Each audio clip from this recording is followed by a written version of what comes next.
Good evening friends, कैसे हो आप सब। मैं गणपत चौधरी आप सभी का आपके यूट्यूब चैनल GRFD में स्वागत करता हूं, अभिनंदन करता हूं। दोस्तों, हमारी जो क्लासेस चल रही है राजस्थान के इतिहास में, आज हम उसी क्रम में आगे बढ़ते हुए आज का जो हमारा चैप्टर है वेरी वेरी इंपॉर्टेंट चैप्टर है, जो इतिहास की दृष्टि से और हमारे परीक्षा की दृष्टि से बहुत ही महत्वपूर्ण है। तो आप इस वीडियो के अंत तक बने रहना और इस वीडियो को लाइक कर दिया करो, शेयर कर दिया करो, कमेंट किया करो, आपकी कोई भी जानकारी हो हमारे साथ शेयर किया करो। जब तक आप कोई चीज नहीं बताओगे तब तक हमें पता नहीं चलेगा, क्योंकि यदि आप कमेंट करके किसी चीज को नहीं बताओगे तब तक हमें लगेगा कि हम बहुत ही अच्छे से पढ़ा रहे हैं। और आप ये भी आपका फर्ज बनता है, क्लास जैसे ही पूरी होती है आप कमेंट बॉक्स में बताओ कि सर आज की क्लास कैसी थी। ठीक है, तो शुरू करते हैं हम। हमारा चल रहा था मेवाड़ का इतिहास। मेवाड़ के इतिहास में आज एक बहुत ही शानदार चैप्टर, वेरी इंपॉर्टेंट, जो इतिहास की दृष्टि से स्वर्णिम अक्षरों में लिखा जाने वाला ऐसा इतिहास आज हम पढ़ने वाले हैं। तो आज आप पहली बार हो इस चैनल पर तो लाइक कर दो वीडियो को और हमारे चैनल को सब्सक्राइब कर दो, बेल आइकन का बटन दबाकर इसको शेयर कर दो। ठीक है, तो शुरू करते हैं मेवाड़ का इतिहास।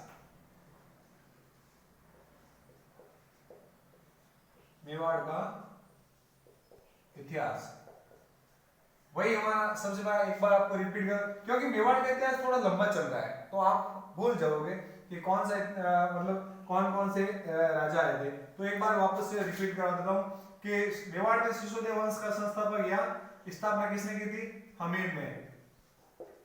हमीर का पुत्र केता, केता का पुत्र लाखा, लाखा का पुत्र मोकल, मोकल का पुत्र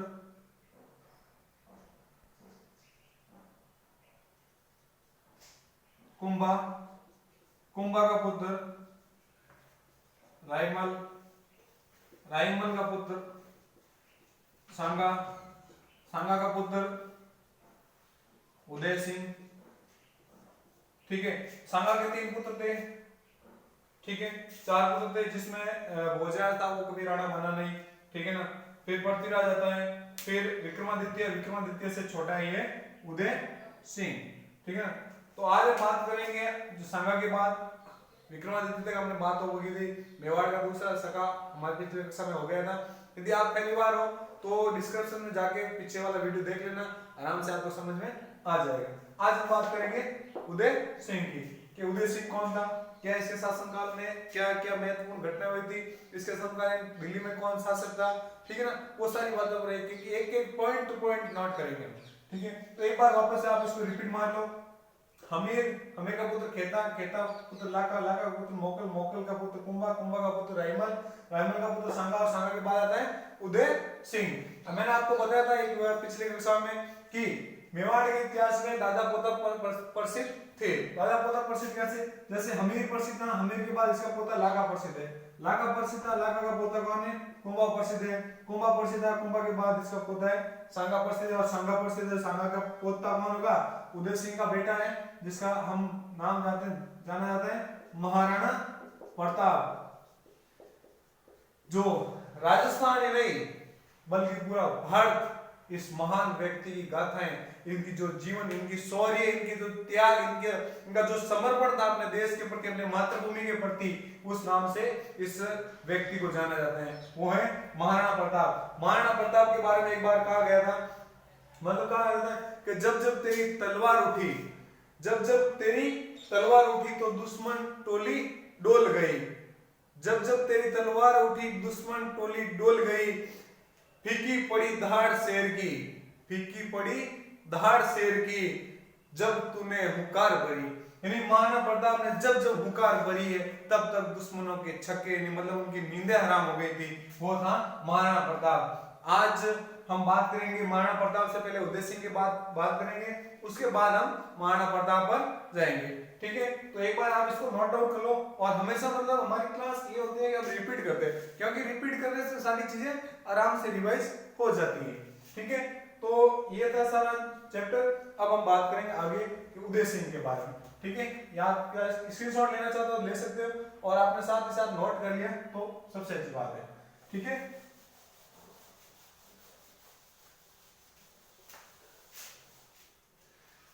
तो हम बात करेंगे उदय सिंह की। उदय सिंह का जो शासनकाल है ये हमारा राजस्थान,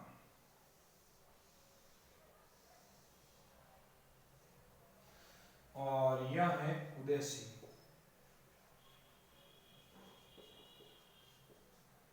थोड़ा राइटिंग का इश्यू चल रहा है, तो दोस्तों आप राइटिंग के इश्यू पे मत जाना, आपकी सारी कॉन्सेप्ट क्लियर हो रहा है तब मुझे मजा आएगा। राइटिंग से क्या करना, ठीक है, मुझे कोई राइटर नहीं बनना, मुझे आपका कॉन्सेप्ट क्लियर करना है। तो यहाँ उदय सिंह, जब महाराणा सांगा की मृत्यु हो जाती है कब, 1528 में, ठीक है, 1528 में। 1531 तक विक्रमादित्य शासक बनता है, जो जिसकी उम्र छोटी होती है, लेकिन इनका जो संरक्षक होती है राजमाता कर्मावती के संरक्षक में ये शासन करता है।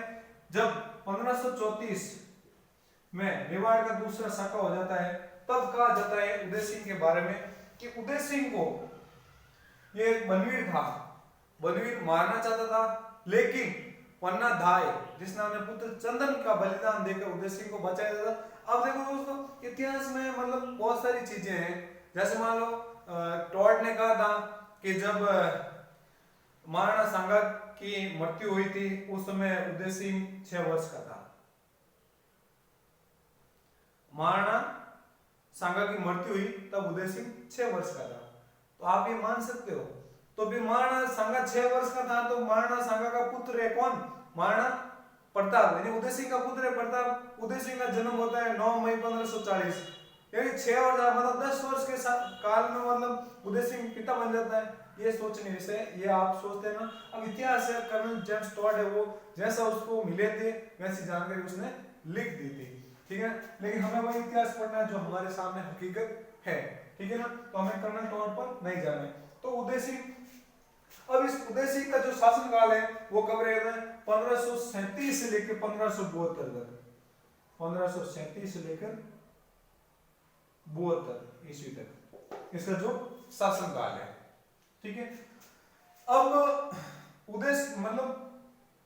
उदय सिंह के समय, उदय सिंह से पहले शासक कौन था, विक्रमादित्य था इसका भाई। तो गुजरात बहादुर शाह ने आक्रमण किया था, ठीक है ना, तब मेवाड़ का सगा, उस समय दिल्ली में कौन था, हुमायूं था, दिल्ली में हुमायूं था।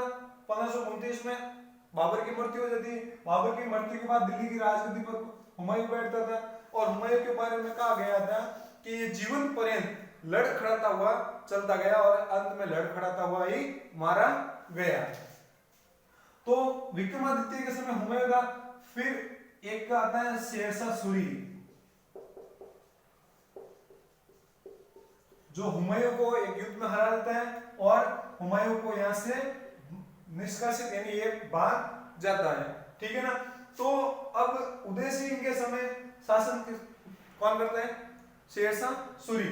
अब जो राजस्थान की इस समय सांगा के समय जो सबसे ज्यादा शक्तिशाली जो रियासत थी या जो राज्य था वो था मेवाड़, यानी सबसे शक्तिशाली शासक था वो राजस्थान में। राजपुताना के जो क्षेत्र थे उसमें सबसे शक्तिशाली था कौन था, महाराणा सांगा।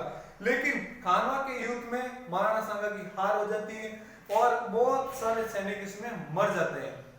उसके जस्ट बाद जब मेवाड़ का दूसरा शाखा होता है तब भी मेवाड़ के सैनिकों की मृत्यु हो जाती है। इस प्रकार से इस जो मेवाड़ एरिया जो क्षेत्र है इसमें शक्ति इतनी क्षीण हो गई, दयनीय हो गई कि यहाँ पर वापस उस शक्ति को वापस प्राप्त करने के लिए इनको एक लंबे समय का तक इंतजार करना होगा। तब उदय सिंह ये मतलब ये जो रियासत थी मेवाड़ ये इतनी शक्तिशाली नहीं थी, लेकिन उसी समय मेवाड़ के जस्ट पश्चिमी भाग में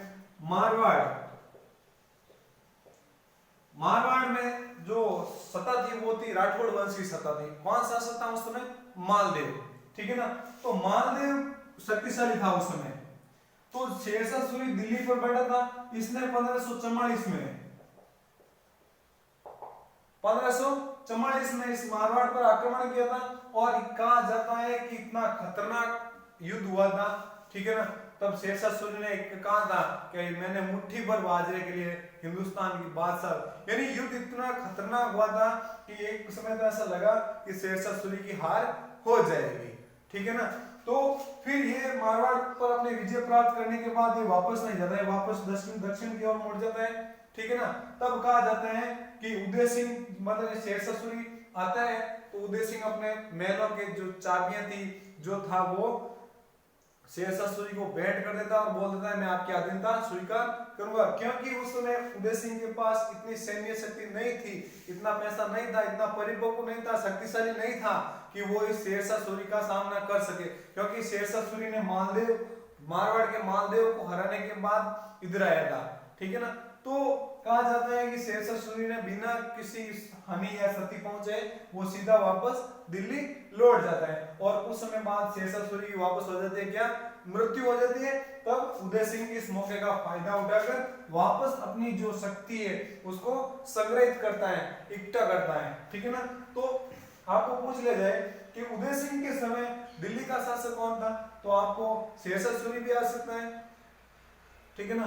हुमायूं इससे पहले चला गया था, ठीक है। हुमायूं जब मेवाड़ का सका हुआ उसके बाद चला गया, जब शेरशाह सूरी ने आक्रमण किया था हुमायूं पर, हुमायूं भाग गया तो इसका पीछा करते करते हुमायूं ने फिर मारवाड़ पर आक्रमण किया था, मारवाड़ के बाद ये मेवाड़ आ गया, मेवाड़ से वापस दिल्ली चला गया। तो उदय सिंह के समय यहाँ का शासक कौन था, शेरशाह सूरी, पहला ऑप्शन। फिर आपको पूछ लिया जाएगा कि उदय सिंह के समय मुगल काल का जो सबसे शक्तिशाली शासक कौन था, तो शेरशाह सूरी की जस्ट मृत्यु होने के बाद हुमायूं फिर दिल्ली पर आक्रमण करता है और दिल्ली को जीत लेता है और कुछ समय बाद हुमायूं की हो जाती है मृत्यु और फिर यहाँ पर एक नया शासक, एक नया व्यक्ति आता है, जलालुद्दीन मोहम्मद अकबर। कौन आता है, जलालुद्दीन अकबर, ये आता है दिल्ली का नया शासक, ठीक है ना। तो अकबर के जब शासन काल के बाद अकबर साम्राज्यवादी नीति का आदमी होता है, ठीक है ना। और वो चाहता है कि मैं संपूर्ण भारत पर अपना एक छत्र राज्य स्थापित करने की सोचता है, ठीक है ना।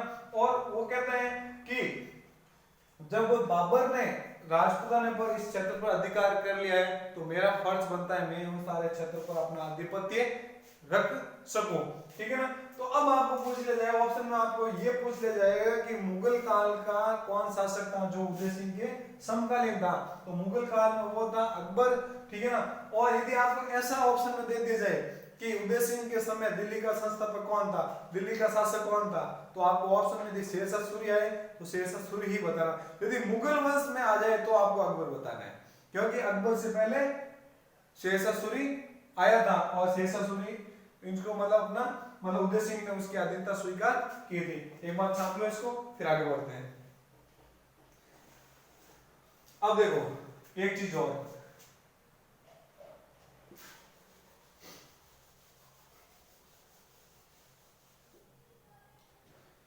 ये है सांगा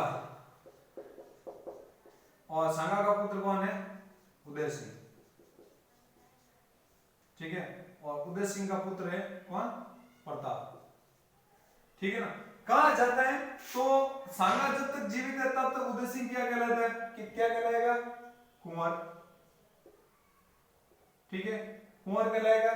और जिसके दादा दादी जीवित है वो क्या कहलाते हैं, भंवर, ठीक है। ये राजपूत समाज में हम कह सकते हैं कि जिसके दादा दादी जीवित होते हैं और जो पोता उसको पोते को कहते हैं भंवरसा, और जिनके माता पिता जीवित थे उनको कहते हैं कंवरसा, ठीक है ना। ये राजपूत समाज में प्रचलित है, ठीक है ना।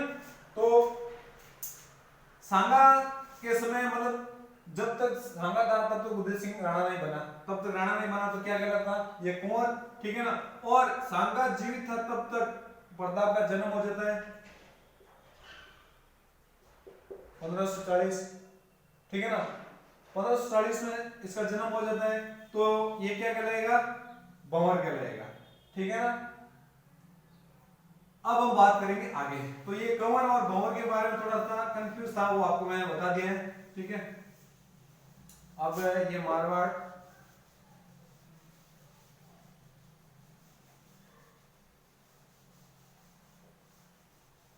उदय सिंह का शासनकाल एग्जाम की दृष्टि से वेरी इंपॉर्टेंट नहीं है, लेकिन फिर भी पूछ लिया जाएगा ना, तो आप बता देना, ठीक है।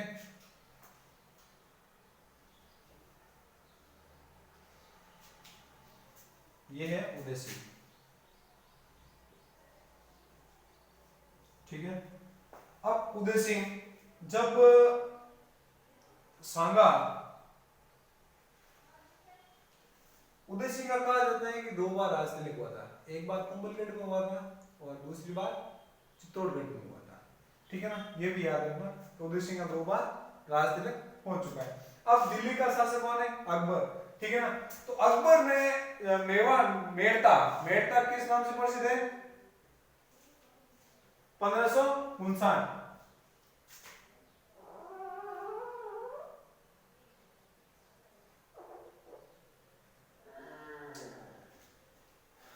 देखो उदय सिंह, ठीक है ना, उदय सिंह का बेटा कौन है? प्रताप, ठीक है। प्रताप, उदय सिंह, इसका बेटा है प्रताप और इसका बेटा है अमर सिंह, ठीक है ना। तो ये कुंवर भवन वाली बात यहाँ होगी, क्योंकि सांगा तो प्रताप के जन्म से पहले मारा गया था, ठीक है ना। तो उदय सिंह जीवित, उदय सिंह का जब तक शासन, उस समय प्रताप को क्या बोलते? कुंवर प्रताप, ठीक है ना। और उदय सिंह जब जीवित था तभी प्रताप का बेटा हुआ था कौन? अमर सिंह, ये कहलाता था भंवर, ठीक है ना। जब दादा दादी जीवित रहते हैं तब कहलाता है भंवर, जिसके पिता जीवित है वो कहलाते हैं कंवर, ठीक है ना। तो उदय सिंह का मतलब उदय सिंह का पोते का जन्म हुआ था 1559 ईस्वी में, ठीक है ना। 1559 ईस्वी में किसका जन्म होता है? अमर सिंह का। तब कहते हैं कि अपने पोते के जीवन के मतलब जन्म होने के बाद ये उदय सिंह एकलिंग जी के दर्शन के लिए जाता है, एकलिंग जी के दर्शन के लिए जाता है, ठीक है ना।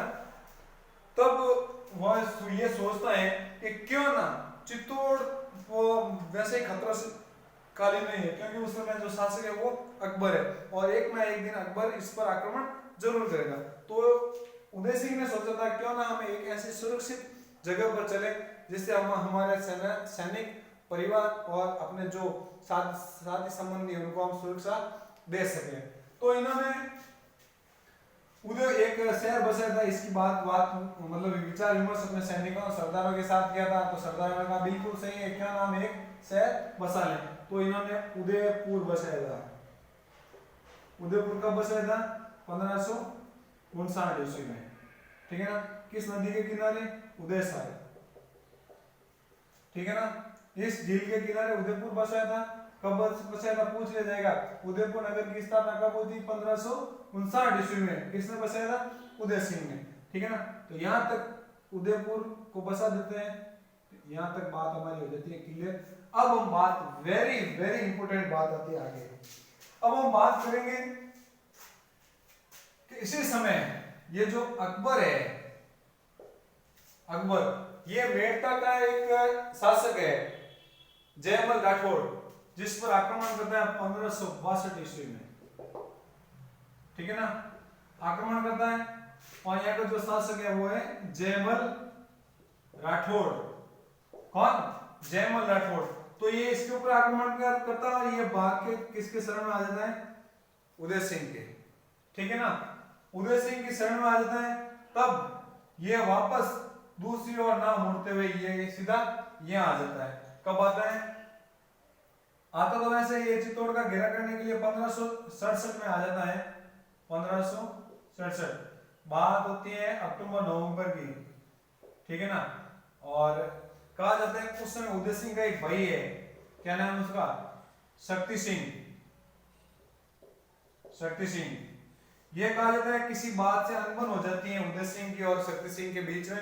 तो ये जो शक्ति सिंह इसके पास चला जाता है, किसके पास? अकबर के पास। तब कहा जाता है शक्ति सिंह को एक जागीरी प्रदान करते हैं और अकबर ये पूछते हैं कि भाई हम आपको शरण दे रहे हैं, हम आपको यहाँ रखने जागीर दे रहे हैं, ठीक है, तो आप हमारे लिए क्या कर सकते हो।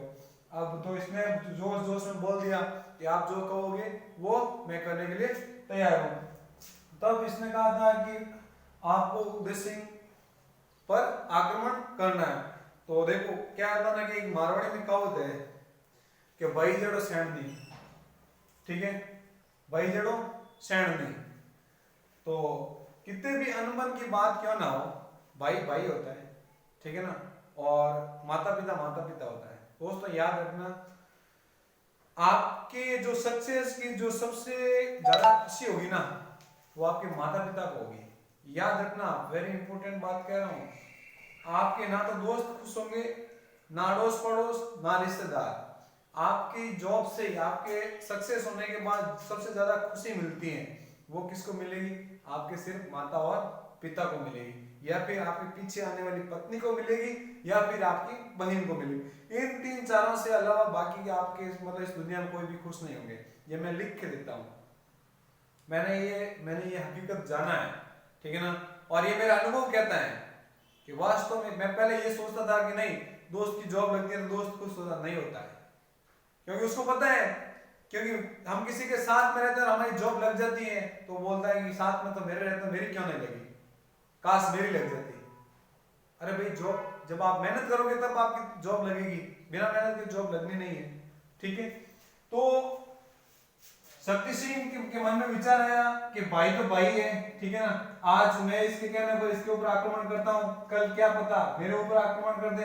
तो शक्ति सिंह रात को गाय के वहां से वापस आ जाते हैं और उदय सिंह को बोलते हैं कि अकबर आपके ऊपर किसी भी समय आक्रमण कर सकता है, ठीक है ना, तो आप अपनी मतलब तैयारी जो भी है वो शुरू कर दी जाए। जैसे हमारे जैसे कोई डेट आती है कि भाई पटवारी की डेट जनवरी में फिक्स हो गई तो हम लग जाते हैं तैयारी करने के लिए।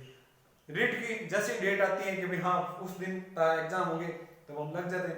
तो ये चेतावनी आगे कौन देता है, शक्ति सिंह किसको देता है, उदय सिंह को। एक बार यहां तक लिख लो फिर आगे बढ़ते हैं।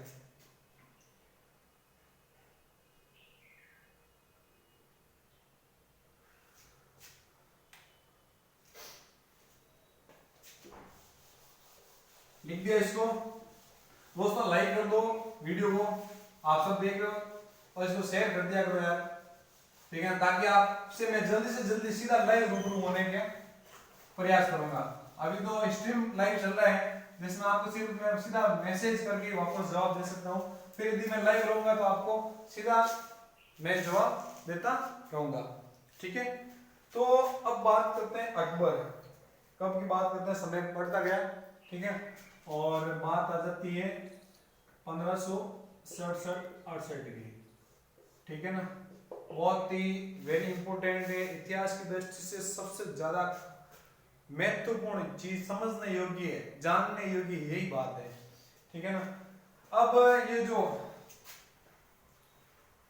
1567-68 की बात है, ठीक है ना, तो चित्तौड़ का दुर्ग है, ये पहाड़ी है, ये देख लो, ठीक है। इस डेट को हटाता हूं पहले ताकि अच्छे से आपको इस पूरे घटना को मैं एक्सप्लेन कर सकता हूं, ठीक है। ये पहाड़ी है, इस पहाड़ी के ऊपर ये दुर्ग बना हुआ है,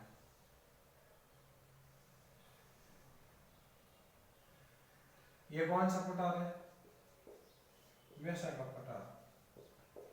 इस पठार पर 620 मीटर इसकी ऊंचाई है, ठीक है ना, मैसा का पठार। इस पठार पर बना है कौन सा, चित्तौड़गढ़ दुर्ग,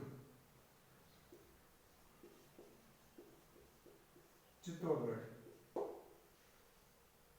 ठीक है। अब इस चित्तौड़गढ़ में कौन निवास करते हैं, उदय सिंह निवास करता है। उदय सिंह के साथ जयमल, फत्ता, कल्लाजी राठौड़, ठीक है, इसलाट, ठीक है, और भी बहुत सारे वीर योद्धा इसमें रहते हैं। तब अकबर ने आदेश दिया था कि चित्तौड़ पर आक्रमण करने के लिए, ठीक है ना। तो चित्तौड़ पर आक्रमण करने के लिए किसने आदेश दिया था, अकबर ने दिया था। तब इस दुर्ग में क्योंकि सैनिक शक्ति इतनी थी नहीं, तो कहा जाता है कि 8000 सैनिक थे सिर्फ, ठीक है ना, और यहाँ पे है अकबर की सेना, यहां पर कौन है? जयमल राठौड़,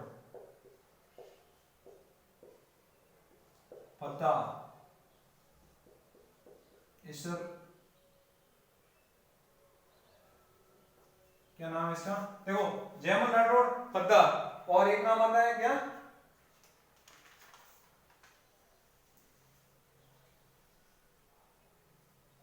ईश्वरदास,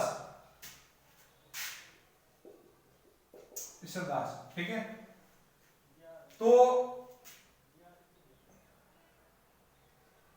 अकबर ने जब आक्रमण किया था किसके ऊपर? चित्तौड़ के ऊपर 1567-68 पर, ठीक है। तब इसके साथ साथ और भी बहुत सारे सैनिक थे। तब इन्होंने सबसे पहला जो ये क्षेत्र था इसके ऊपर अकबर स्वयं था, ठीक है ना। और ये जो पठार था, पठार के ऊपर दुर्ग बना हुआ था, तो अकबर ने इसका घेराव किया था। घेराव करते हुए मतलब काफी टाइम हो गया था, ठीक है ना। जब अकबर ने आक्रमण किया था तब इन सरदारों को लगा था कि निश्चित रूप से अकबर एक दिन इस दुर्ग को जीत लेगा। तब उदय सिंह और उदय सिंह के परिवार सहित, उदय सिंह और उसके परिवार, इनको यहां से इस दुर्ग से निकालकर किसी पहाड़ी स्थान पर भेज दिया था। किसको? उदय सिंह और उसके परिवार को, ठीक है ना। तब ये बात पता चलती है किसको? अकबर को। तो अकबर ने हुसैन खां, अपना जो एक सेनापति है हुसैन मेवाती, इसको भेजना है किसके पीछे?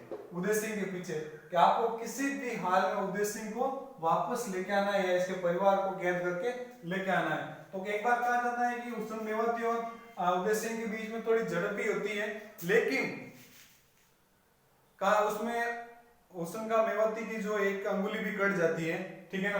लेकिन उदय सिंह और उसके परिवार किसी प्रकार से नुकसान नहीं कर पाता है, ठीक है। अब बात करेंगे हम आगे।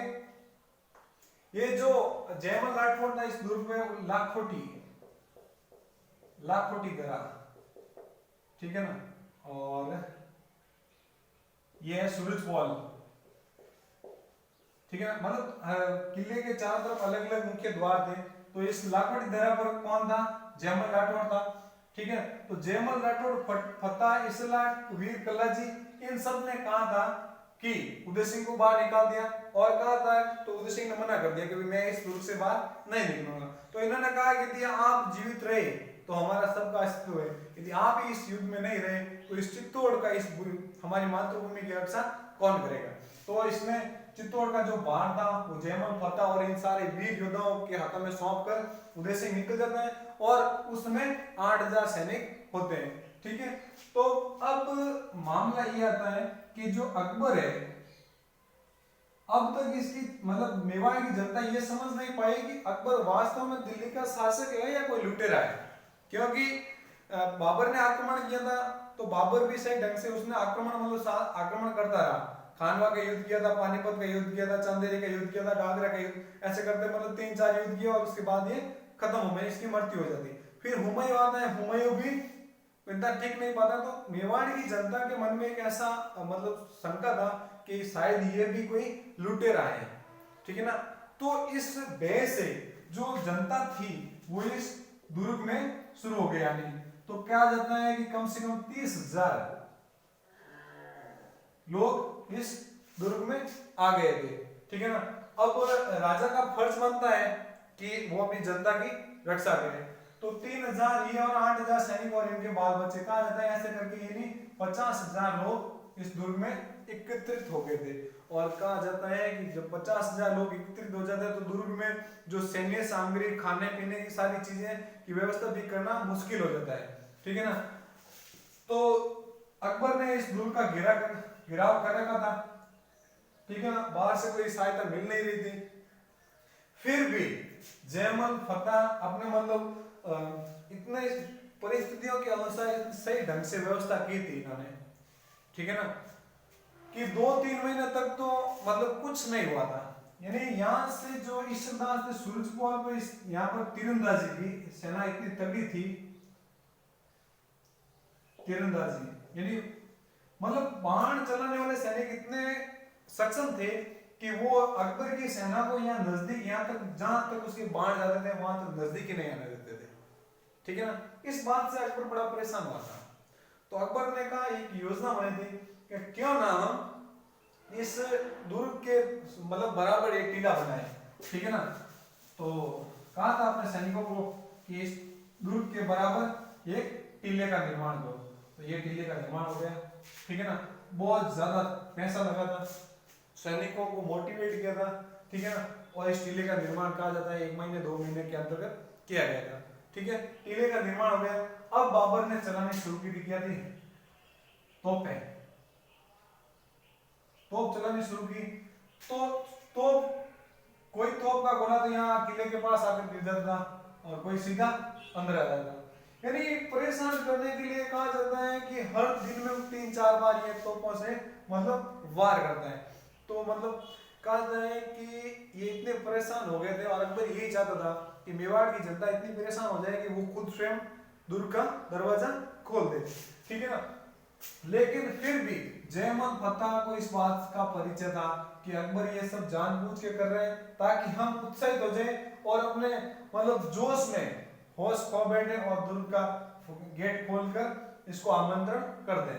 लेकिन इसने अपनी सूझबूझ से काम लिया था। ठीक है। फिर कहा जाता है कि मतलब इस दुर्ग का घेराव 5, 6, 3, 4 महीने हो गए थे। कहा जाता है कि मतलब ऐसी बात हुई थी, संधि की बात भी यहाँ तक आ गई थी। कहा जाता है ईश्वरदास कल्लाजी, ठीक है ना, उल्लू खान, ठीक है ना, तो इनके नेतृत्व में संधि की बात शुरू हुई थी। तो संधि की बात लगभग कहा जाता है कि तय हो चुकी थी। लेकिन फिर इस अकबर ने एक शर्त रखी थी कि संधि के लिए महाराणा खुद आएगा।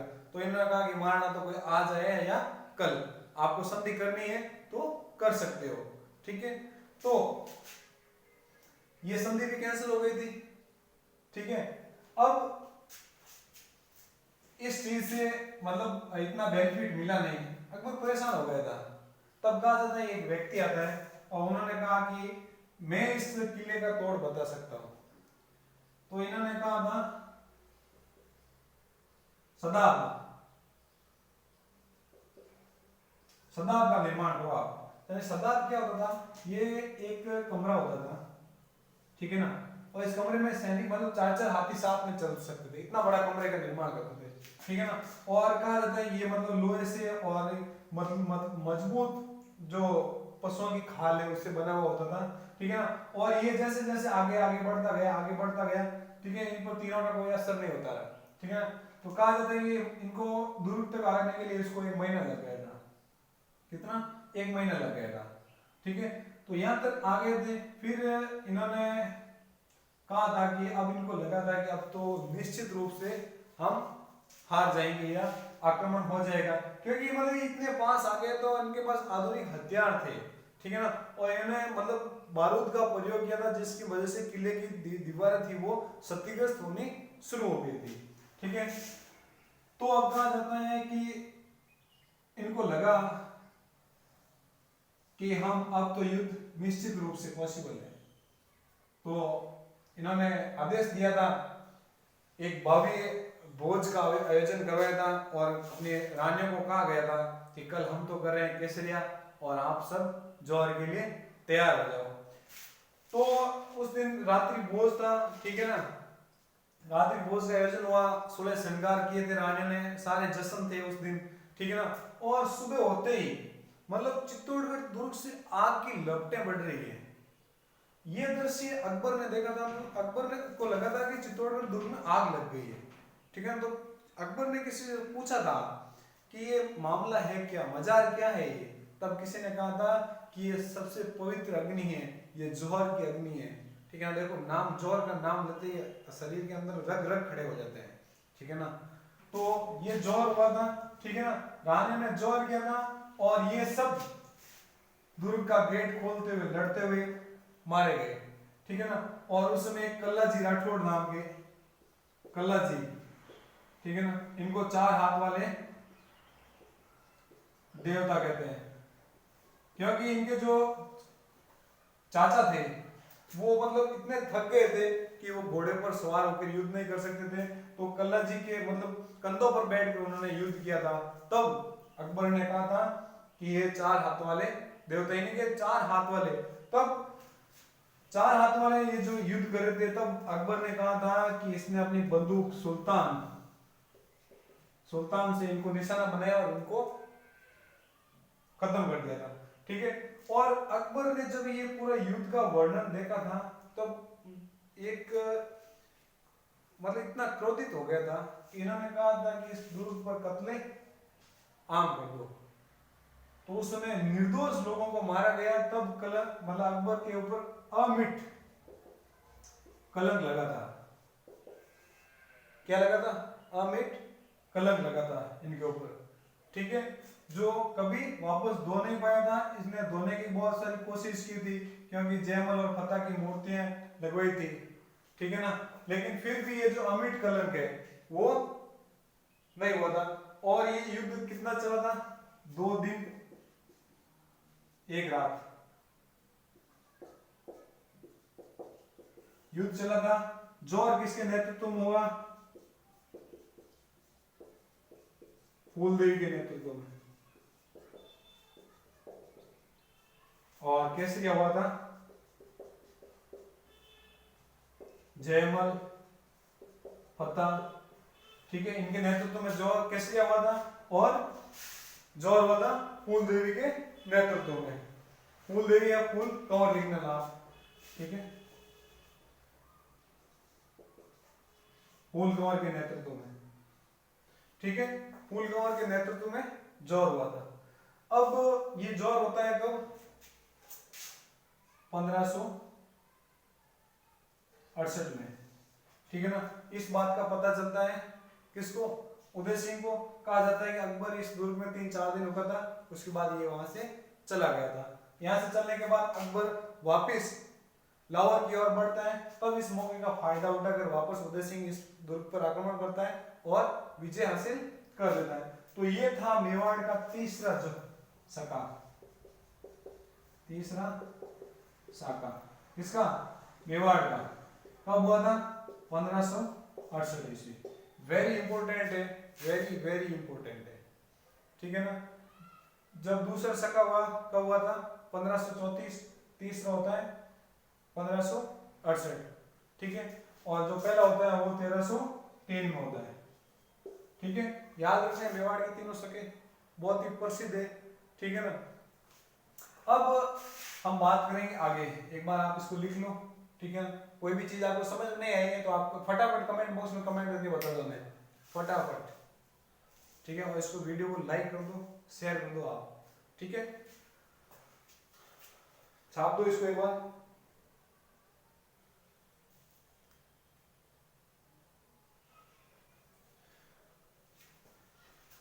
फिर बात करते हैं आगे। टाइम क्या हुआ? 31 38। फिर उदय सिंह की मृत्यु हो जाती है 1572 ईस्वी में। कब हो जाती है? 1572 ईस्वी में। एक क्वेश्चन ये भी आ सकता है कि जब चित्तौड़ पर अकबर ने आक्रमण किया था, उस समय महाराणा प्रताप की आयु कितनी थी? क्वेश्चन सीधा आ सकता है आपसे।